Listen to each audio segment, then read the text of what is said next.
యేసుని ప్రేమ ఛానల్కి స్వాగతం. దయచేసి ఈ ఛానల్ని లైక్ చేయండి, షేర్ చేయండి, సబ్స్క్రైబ్ చేయండి. స్వాగతం. పాత నిబంధనలోని ప్రవచన విభాగం నుండి మేకా గ్రంథ ధ్యానాన్ని వినడయున్నాం. ముందుగా మేకా గ్రంథము 1వ అధ్యాయము 2వ వచనము నుండి 6వ వచనం వరకు చదువుకుందాం. సకల జనులారా ఆలకించుడి. భూమి నీవును నీలోనున్న సమస్తమును చెవియొగ్గు వినుడి. ప్రభువుకు యెహోవా మీ మీద సాక్ష్యము పలుకుబోచున్నాడు. ఇదిగో, యెహోవా తన స్థలము విడిచి బయలుదేరుచున్నాడు. ఆయన దిగి భూమి యొక్క ఉన్నత స్థలముల మీద నడువబోవుచున్నాడు. ఆయన నడువగా అగ్నికి మైనము కరుగునట్లు పర్వతములు కరిగిపోవును, లోయలు విడిపోవును. వాటము మీద పోసిన నీరు పారునట్లు అవి కరిగి పారును. యాకోబు సంతతి చేసిన తిరుగుబాటును బట్టియు, ఇశ్రాయేలు సంతతివారు చేసిన పాపములను బట్టియు ఇదంతయు సంభవించును. యాకోబు సంతతివారు తిరుగుబాటు చేయుటకు మూలమేది? అది షోమ్రోనే గదా. యోదావారి ఉన్నత స్థలములు ఎక్కడవి? యెరూషలేములోనివే కావా? కాబట్టి నేను షోమ్రోనును చేనులోనున్న రాళ్ల కుప్పవలే చేసెదను. ద్రాక్ష చెట్లు నాటదగిన స్థలముగా దాని ఉంచెదను. ప్రవచన గ్రంథాల అధ్యయనాల్లో ప్రతి ప్రవక్తను గూర్చి ప్రవక్తలలోని ప్రతి ఒక్కరూ ఎంతో గొప్పవారని తెలుసుకుంటూ వచ్చాం. ఇట్టివారిలో ఒకానొక గొప్పవాడు ప్రవక్త అయిన మేకా. ప్రవక్తలలో ప్రతి ఒక్కరూ తమదైన స్వంత శైలిని, ప్రవచన విధానాలను ప్రత్యేకంగా కలిగి ఉన్నారు. ఈ విధంగా ప్రతి ప్రవక్త యొక్క పరిచర్యను తెలుసుకుంటూ వారి రచనలను, వారి గ్రంథాలను అధ్యయనం చేయడం మనకెంతో ఆశీర్వాదకరం, ఆసక్తిదాయకమై ఉంది. మేకా యోతాము, ఆహాజు, హిజ్కియా అను యోధా రాజుల కాలానికి చెందిన ప్రవక్తయున్నాడు. ఇంకా అనేక మంది ప్రవక్తలు ఈ రాజుల కంటే ముందుటివాడైన ఉజ్జియా కాలములో తమ పరిచర్యను జరిగించారు. ఉజ్జియా కుష్ఠరోగి అయిన కారణంగా ఇతని పరిపాలనలోని చివరి 7 సంవత్సరాల్లో ఇతని కుమారుడైన యోతాము రాజ్య వ్యవహారాలు చూస్తూ వచ్చాడు. ఈ యోధా రాజుల్లో యోతాము ఎంతో మంచిరాజు. హిజ్కియా కూడా మంచిరాజు కాగా, హిజ్కియా తండ్రి యోతాము కుమారుడు అయిన ఆహాజు ఎంతో దుష్టరాజయున్నాడు. యెరూషలేము బబులోనుచే చెరపట్టబడడానికి 100 సంవత్సరాల ముందుగానే మేకా ఈ విషయమై ప్రకటిస్తూ వచ్చాడు. ఈ విధంగా మేకా హోషేయ, యెషయా ప్రవక్తలకు సమకాలీనుడై ఉన్నాడు.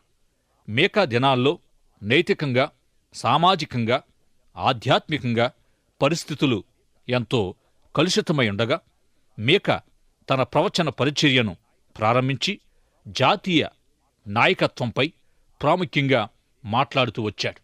ఆనాటి దేవుని జనాంగం యొక్క ఆత్మీయ భ్రష్టత్వం, దిగజారిన నైతిక విలువలను బట్టి యెహెజ్కేలు, యిర్మీయా ఇతర ప్రవక్తలతో ఏకీభవిస్తూ మేకా వారి నాయకులను, అధిపతులనే తప్పుపట్టాడు. మేకా, ప్రవక్త అయిన ఆమోసు ఇంచుమించుగా ఇరువురి జీవిత శైలి ఒకటే అయ్యుంది. ఆమోసు పశువుల కాపరి, అంజూరపు పండ్లను సేకరించేవాడై ఉండగా, మేకా కూడా పల్లెటూరి బాలుడై ఉన్నాడు. పల్లెటూరి వాడైనప్పటికీ మేకా ఇశ్రాయేలు యోధా ప్రధాన పట్టణాల్లో, ముఖ్యంగా రాజధాని నగరాల్లో ప్రకటించాడు. హోషేయ, ఆమోసు ప్రవక్తలిద్దరూ ఉత్తర రాజ్యమైన ఇశ్రాయేలుకు మాత్రం ప్రకటించగా, మిగిలిన ప్రవక్తలందరూ యోధా రాజ్యానికి ప్రకటించారు. ఈ 2 రాజ్యాల వివరణ మరోసారి నొక్కి చెప్పాలని ఆశపడుతున్నాను. ఉత్తర రాజ్యమైన ఇశ్రాయేలులో 10 గోత్రాలు, దక్షిణ రాజ్యమైన యోధాలో యోధా, బెన్యామీను అనే 2 గోత్రాలు ఉండి యోధా రాజ్యంగా పిలువబడ్డాయి. ఆమోసు, హోషేయాలు తప్ప మిగిలిన ప్రవక్తలందరూ యోధా రాజ్యానికి ప్రకటించారు. ప్రవక్త అయిన మేకా 2 రాజ్యాలకు ప్రకటించాడు. ఈ విధంగా మేకా షోమ్రోను అనబడే ఇశ్రాయేలు రాజధాని నగరానికి, యెరూషలేము అనబడిన యోధా రాజధానికి పంపబడి అద్భుతమైన పరిచర్య జరిగించాడు. ఇక్కడొక ముఖ్యమైన గమనిక. మనము పాత నిబంధన బైబిల్ చరిత్రను, క్రొత్త నిబంధన సంఘ చరిత్రను మనం గమనించినట్లయితే దేవుని పని విధానం ఎంతో ఆశ్చర్యకరమై ఉంటుంది. గడచిన శతాబ్దాల్లోని గొప్ప ఉజ్జీవ మేల్కొలుపు కాలములో ఆక్స్ఫర్డ్ విశ్వవిద్యాలయములో పట్టభద్రులై ఆంగ్ల చరిత్రకే గొప్ప చరితార్థులుగా నిలిచిన వెస్లీ సోదరులు మరియు జార్జ్ విట్ ఫీల్డ్ అనువారిని దేవుడు వాడుకొని గొప్ప ఉజ్జీవానికి ద్వారం తెరిచాడు. వీరు అతి సామాన్యులకు బహిరంగంగా సువార్త ప్రకటించినప్పుడు ప్రజలంతా ఎంతో ఆనందముతో వినేవారు.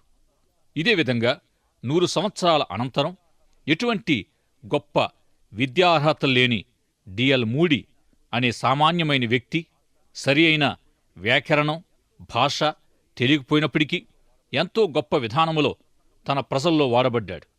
మూడీ ప్రసంగము ప్రారంభించినప్పుడు అతడు ఏ కర్మాగారము నుండో వచ్చుండొచ్చు అనుకునేటట్లుగా ఉండే అతని భాష 5 నిమిషాల తర్వాత అసలు ఆ భాష వ్యాకరణం ఎవరూ పట్టించుకునేవారు కాదు.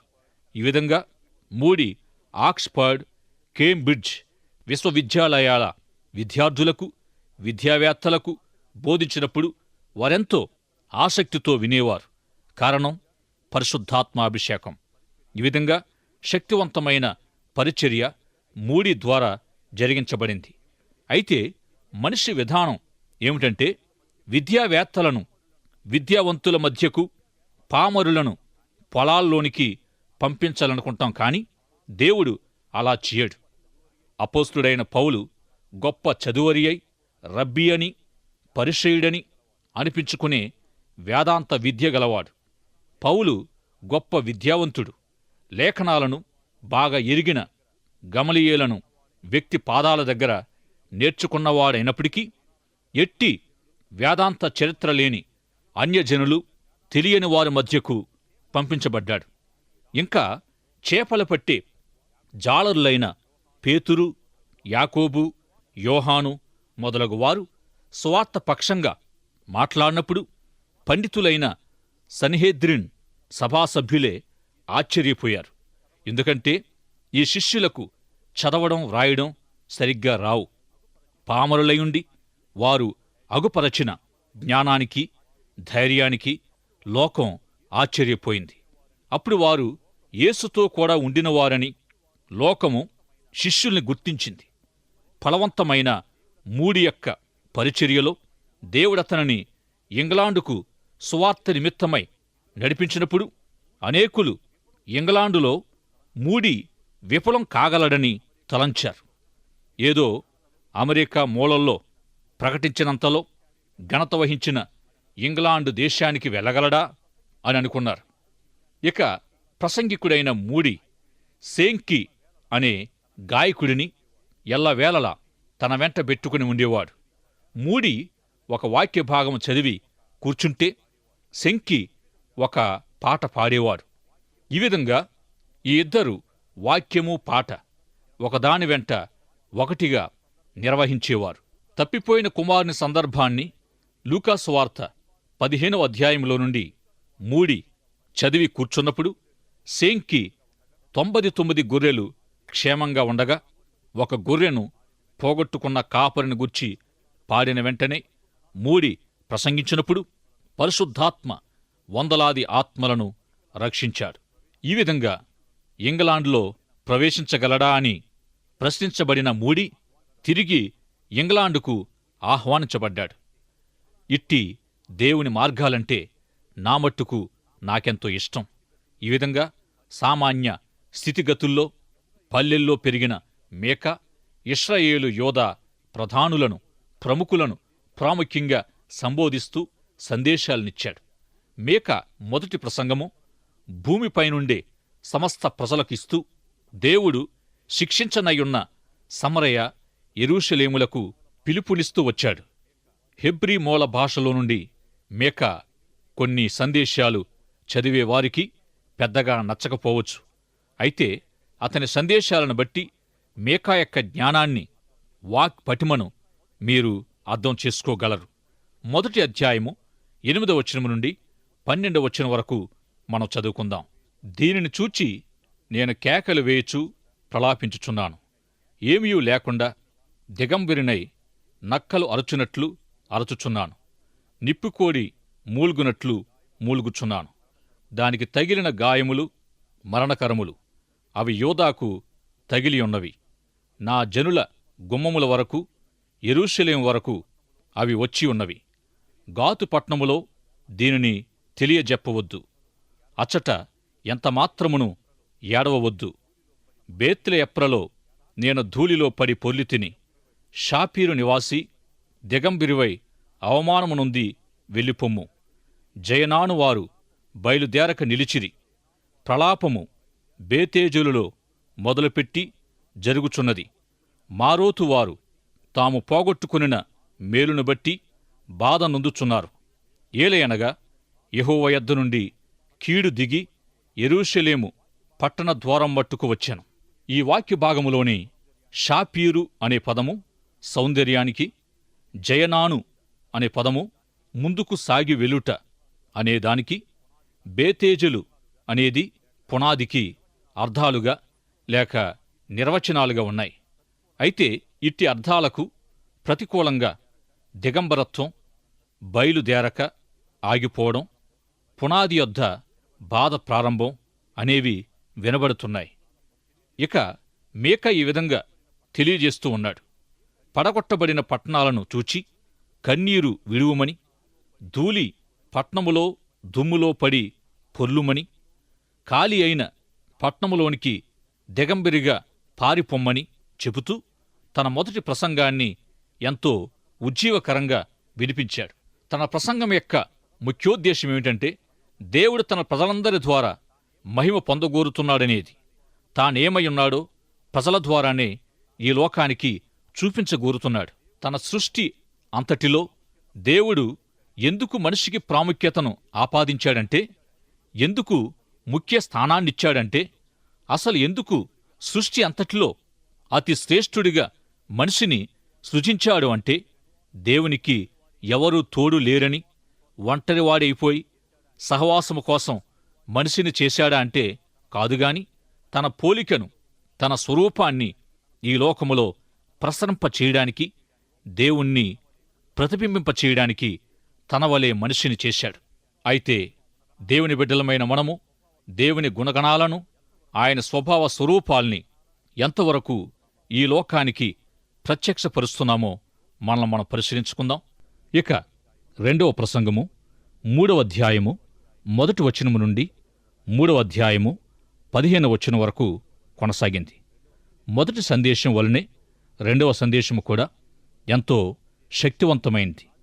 2వ సందేశం రాజనీతి శాస్త్రములో పట్టా పొందగోరేవారికి ఎంతో సహాయకరంగా ఉంటుంది. ప్రభుత్వం లేక పరిపాలన గూర్చి అనేక విషయాలు మీకా 2వ సందేశములో వ్రాయబడి ఉన్నాయి. ప్రభుత్వాలను గూర్చి మీకా గొప్ప శ్రద్ధగలవాడై ఉన్నాడు. దేవుని ప్రజల అధిపతులను, పరిపాలనకు సంబంధించిన నాయకులను, ప్రభుత్వాధికారులను సంబోధిస్తూ మాట్లాడాడు. అదేవిధంగా ఆత్మ సంబంధంగా నాయకులైన యాజకులను, ప్రవక్తలను ఉద్దేశించి మాట్లాడాడు. దైవస్థాపితమైన ప్రభుత్వంలో యాజకుడు ముఖ్యమైనవాడుగా అతని విధి, బాధ్యత ఏమిటంటే తన ప్రజలు తెలుసుకోవాలని దేవుడు ఆశించే ఆత్మీయ సత్యాలను ప్రజలకు తెలియచేయాలి. ఇంకా యాజకుడు ప్రజలకు ఆత్మీయ సత్యాలను బోధించేవాడై వారి ప్రశ్నలకు సమాధానాలిస్తూ తాను బోధించే ధర్మశాస్త్ర విషయములో లేక ఆయా సత్యాల నిమిత్తమైన మాదిరి జీవితాన్ని కలిగి ఉండాలి. ప్రవక్త విషయానికొస్తే ఇతడు కూడా ప్రజల నైతిక విలువలు, ప్రమాణాల విషయంలో బాధ్యత వహించవలసి ఉంటాడు.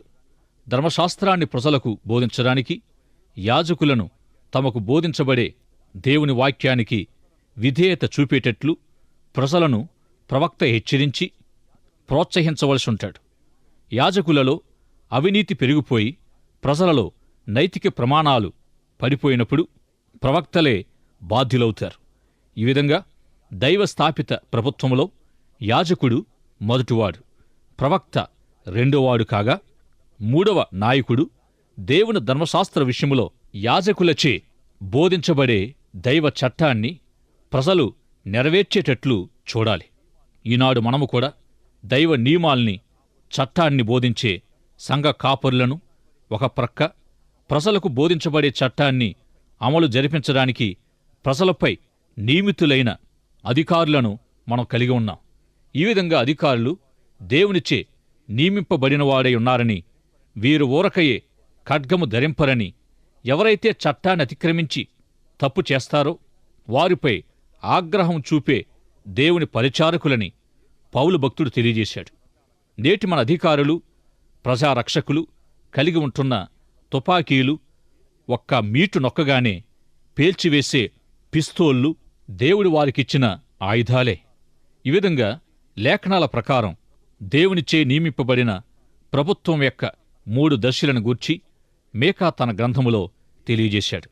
1, దేవుని వాక్య సత్యాలను ప్రజలకు బోధించి ప్రజల కొరకు దేవుని యొద్ద విజ్ఞాపన చేసే యాజకత్వం పరిచర్య మొదటిది.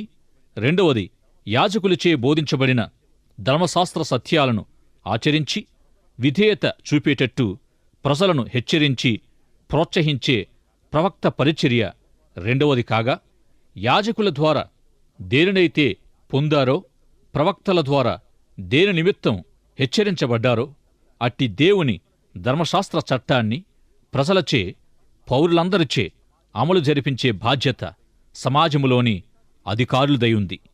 మీకా తెలియజేసిన ప్రభుత్వం యొక్క 3 దశలు ఇవే. ఇప్పుడు 3వ అధ్యాయములోని సంగతులను మనం చూద్దాం. ఈ 3వ అధ్యాయములో మీకా ప్రజల నాయకులను, అధికారులను సంబోధించాడు. ఎందుకంటే అధికారులు లంచగొండులై బహుమానాలను ఆశించి న్యాయాన్ని త్రిప్పివేశారు గనుక మీకా వారిని ఖండించాడు. ప్రజల నాయకులు తమ బల్లల క్రింద నుండి లంచాలు స్వీకరిస్తూ వచ్చారు. ఇక యాజకుల విషయానికొస్తే వీరు కూలీకి బోధించారు.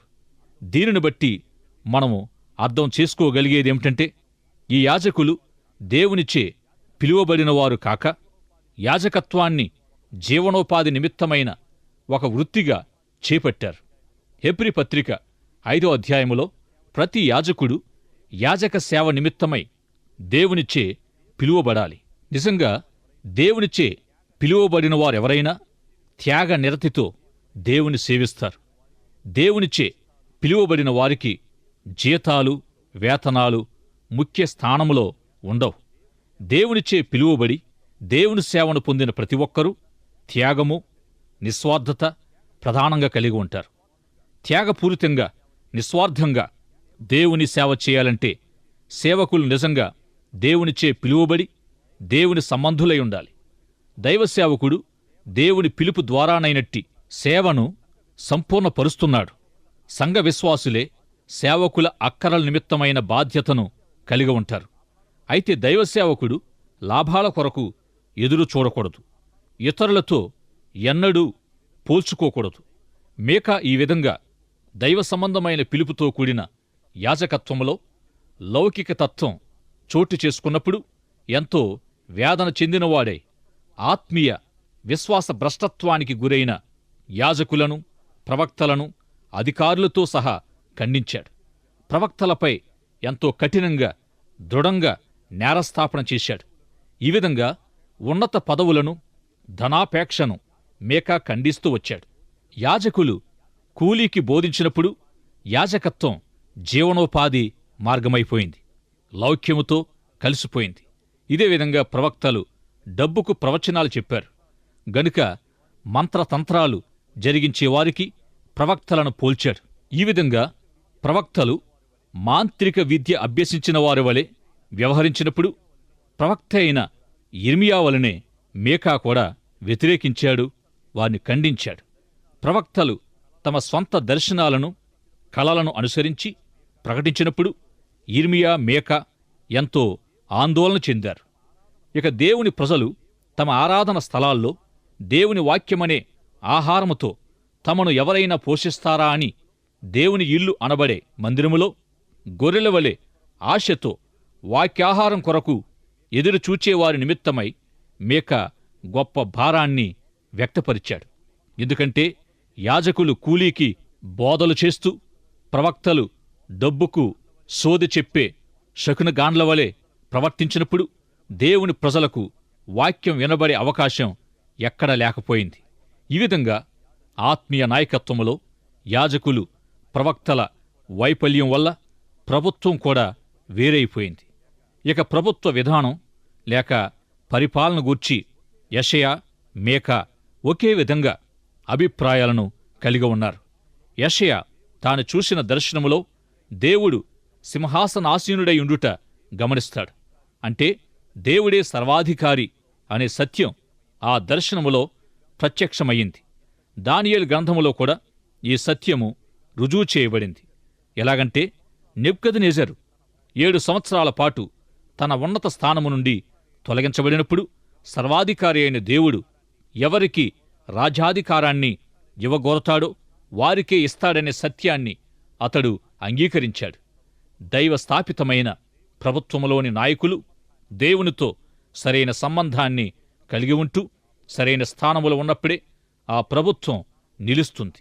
లేకుంటే దేవుడు స్థాపించిన ప్రభుత్వాల్ని గుర్చిన దేవుని సంకల్పాలు నెరవేరడానికి అవకాశం లేకుండా పోతుంది. అధికారులు లంచగొండులైనప్పుడు ప్రజలు తప్పుడు విలువలకు దిగజారిపోతారు. యాజకులు కూలీకి బోధించేవారైతే ప్రజలు ఆత్మీయంగా భ్రష్టులైపోతారు, ఆత్మీయంగా బలహీనులైపోతారు. ప్రవక్తలు ప్రజలకు వాక్యం బోధించగా వాక్య ప్రకారము ప్రజలను నడిపించలేకపోయినట్లయితే నైతికంగా ప్రజలు చెడిపోతారు. ప్రభుత్వ వ్యవస్థలో కూడా యథార్థత, నమ్మకత్వాలు లేకుండా పోతుంది. క్రైస్తవుల్లో చాలామంది తాము రాజకీయాలకు దూరంగా ఉండాలని అనుకుంటారు.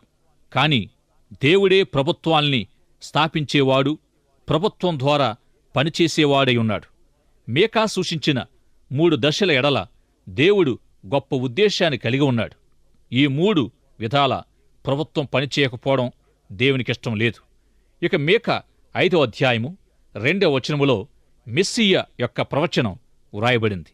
ఈ వాక్యము క్రైస్తవులందరికీ చిరపరిచితమైనది. 5వ అధ్యాయము మొదటి 4 వచనాలు మనం చదువుకుందాం. అయితే సమూహాలుగా కూడుదానా, సమూహాలుగా కూడుము. శత్రువులు మన పట్టణము ముట్టడి వేయుచున్నారు. వారు ఇశ్రాయేలీయుల న్యాయాధిపతిని కర్రతో చెంపమీద కొట్టుచున్నారు. బెత్లెహేము ఎఫ్రతా, యూదావారి కుటుంబములలో నీవు స్వల్ప గ్రామమైనను నా కొరకు ఇశ్రాయేలీయులను ఏలబోవాడు నీలో నుండి వచ్చును. పురాతన కాలం మొదలుకొని శాశ్వత కాలము ఆయన ప్రత్యక్షమగుచుండెను. కాబట్టి ప్రసవమగు స్త్రీ పిల్లను కనువరకు ఆయన వారిని అప్పగించును. అప్పుడు ఆయన సహోదరులలో శేషించిన వారును ఇశ్రాయేలీయులతో కూడా తిరిగి వత్తురు. ఆయన నిలిచి యెహోవా బలము పొంది తన దేవుడైన యెహోవా నామ మహత్యమును బట్టి తన మందను మేపును. కాగా వారు నిలుతురు. ఆయన భూమ్యంతముల వరకు ప్రబలుడగును. యేసు పుట్టినప్పుడు హేరోద్ ధర్మశాస్త్ర పండితులను పిలిచి అడిగినప్పుడు వారు మీకా ప్రవచనాన్నే అతనికి వినిపించారు. తన ప్రజల అవిధేయతకు దేవుడి వారిని బహిరంగంగా శిక్షించినప్పటికీ 2వ అధ్యాయములో వారి పునరుద్ధరణను గూర్చి కూడా వాగ్దానం చేశాడు. ఇక మీకా గ్రంథములోని మెస్సియా ప్రవచనం నెరవేర్చబడి లోకమంతటికీ నిరీక్షణ అయ్యుంది. ఒకవేళ దేవుడి ఈ విధంగా మనలను శిక్షించినప్పటికీ ఆయన మనకు నిరీక్షణ కూడా అనుగ్రహిస్తాడు. ఆయన యొద్దకు వచ్చేవారికి నిరీక్షణకరమైన భవిష్యత్తును దయచేస్తాడు. ప్రియ సోదరుడా, సోదరి, నీ జీవితములో ఎటువంటి నిరీక్షణ కలిగి జీవిస్తున్నావు? యేసు ప్రభువును నీ జీవితములో నీ సొంత రక్షకునిగా, ప్రభువుగా అంగీకరించి ఆయన ప్రభుత్వములో నీవాయనికి విధేయుడిగా నీవు జీవిస్తున్నావా? దేవుని రాజ్యము కొరకు, ఆయన రాక కొరకు ఎదురు చూస్తూ ఉన్నావా? నిరీక్షణతో ప్రభు రాక కొరకు ఎదురు చూడ్డానికి పరిశుద్ధాత్ముడు నీకు సహాయం చేయునుగాక. దైవాశీస్సులు. ఆమెన్. దయచేసి ఈ ఛానల్ని లైక్ చేయండి, షేర్ చేయండి, సబ్స్క్రైబ్ చేయండి.